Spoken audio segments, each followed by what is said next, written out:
Hello guys, welcome back to my YouTube channel. Guys, आज के इस वीडियो में हम जानेंगे स्काफोल्डिंग के बारे में।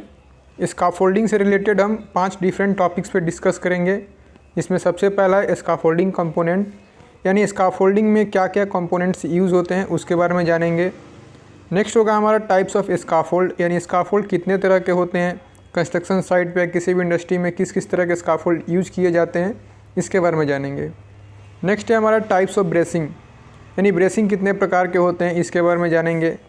टाइप्स ऑफ क्लैम्प कितने प्रकार के यूज होते हैं स्काफोल्डिंग में, इसके बारे में जानेंगे। नेक्स्ट जानेंगे हम टाइप्स ऑफ सेफ्टी नेट कितने तरह के होते हैं जो हम साइट पे यूज़ करते हैं, इसके बारे में जानेंगे। तो इन 5 अलग अलग टॉपिक पे जानेंगे इसके बारे में। तो आइए इस वीडियो को शुरू करते हैं।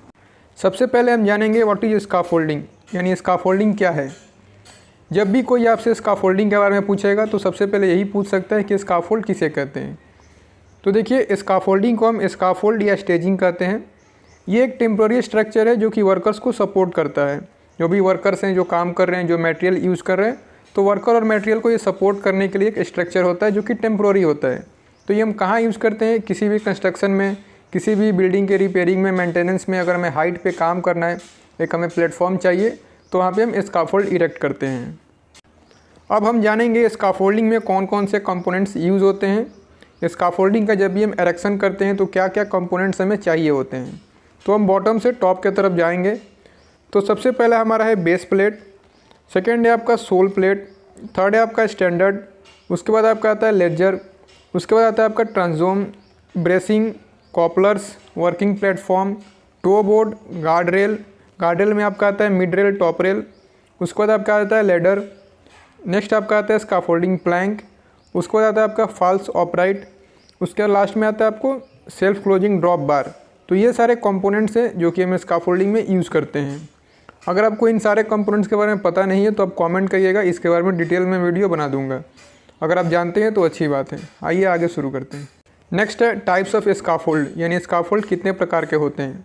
तो देखिए, जनरली 6 प्रकार के होते हैं। जब भी आपसे कोई इंटरव्यू में पूछता है तो आप बोल सकते हैं 6 टाइप्स के होते हैं, जिनमें सबसे पहला है आपका स्टैटिक स्काफोल्ड, सेकेंड है आपका बर्ड केज स्काफोल्ड, थर्ड है आपका इंडिपेंडेंट स्काफोल्ड, फोर्थ है आपका कैंडिलेवर स्काफोल्ड, फिफ्थ है आपका हैंगिंग स्काफोल्ड और सिक्स्थ है आपका मोबाइल टावर स्काफोल्ड। तो ये सारे स्काफोल्ड है जो कि हम कंस्ट्रक्शन साइट पे यूज़ करते हैं। टाइप्स ऑफ ब्रेसिंग, यानी ब्रेसिंग कितने प्रकार के होते हैं।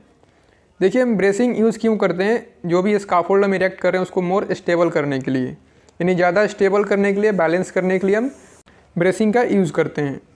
तो देखिए, टोटल 4 तरह के होते हैं। एक्चुअली ये एक ही तरह के होते हैं, लेकिन जो इसका यूज़ करने का तरीका है, एंगल है, उसके अकॉर्डिंग इसको अलग अलग नाम दिया गया है। तो इसमें सबसे पहला आपका है क्रॉस ब्रेसिंग, सेकेंड है आपका नी ब्रेसिंग, थर्ड है आपका स्वे ब्रेसिंग और फोर्थ है आपका प्लेन ब्रेसिंग। तो ये 4 तरह के ब्रेसिंग होते हैं। नेक्स्ट है टाइप्स ऑफ क्लैम्प कितने तरह के होते हैं। तो ये टोटल 6 तरह के होते हैं। क्लैम्प हम क्यों यूज़ करते हैं, हम इसका यूज़ इसलिए करते हैं ताकि जो भी स्काफोल्डिंग के कंपोनेंट्स हैं उनको एक दूसरे से कनेक्ट कर सकें। तो ये एक तरह के कनेक्टर होते हैं। तो इसमें सबसे पहला आता है राइट एंगल, जिसे हम फिक्स क्लैम्प बोलते हैं। इसका जो लोड बियरिंग कैपेसिटी होता है वो 610 kg होता है। सेकेंड है आपका स्वेबल, जिसे हम चालू क्लैम्प बोलते हैं। इसका भी लोड बियरिंग कैपेसिटी 610 kg होता है। नेक्स्ट है आपका स्लीप कपलर, जिसे हम बॉक्स क्लैम्प भी बोलते हैं। इसकी लोड बियरिंग कैपेसिटी होती है 550 kg। नेक्स्ट है आपका लैडर क्लैम्प, इसका भी लोड बियरिंग कैपेसिटी 550 kg होता है। नेक्स्ट है आपका प्लान कॉपलर, जिसे हम जाली क्लैम्प भी बोलते हैं। इसका लोड बियरिंग कैपेसिटी होता है 565 kg। लास्ट है आपका बीम क्लैम्प, जिसका लोड बियरिंग कैपेसिटी होता है 3000 kb, यानी 3000 kg। चलिए अब जान लेते हैं सेफ्टी नेट कितने तरह के होते हैं। वैसे सेफ्टी नेट के बारे में मैंने डिटेल में वीडियो बनाया हुआ है। अगर आपने वो नहीं देखा है तो उसका लिंक मैं आपको डिस्क्रिप्शन में डाल दूंगा, वहाँ से आप देख लेंगे। तो देखिए, यहाँ पे मैं 2 तरह के बताने वाला हूँ। सबसे पहला जो मैन को होल्ड करता है और जो सेकेंड है मटेरियल को होल्ड करता है।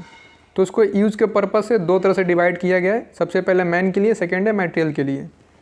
तो जो मैन का सेफ्टी नेट होता है उसका जो होल होता है, जो मेस का होल होता है वो 100 mm होता है और जो रोप का डाया होता है वो 8 mm होता है। और जो मटेरियल का मेस का होल होता है 25 mm होता है और जो रोप का डाया होता है 12 mm होता है। तो ये 2 तरह के होते हैं। इसके बारे में डिटेल में मैंने वीडियो बनाया हुआ है। अगर आपने नहीं देखा है तो लिंक दे रहा हूँ डिस्क्रिप्शन में, वहाँ से आप ज़रूर देख लेंगे। So thank you for watching, thanks.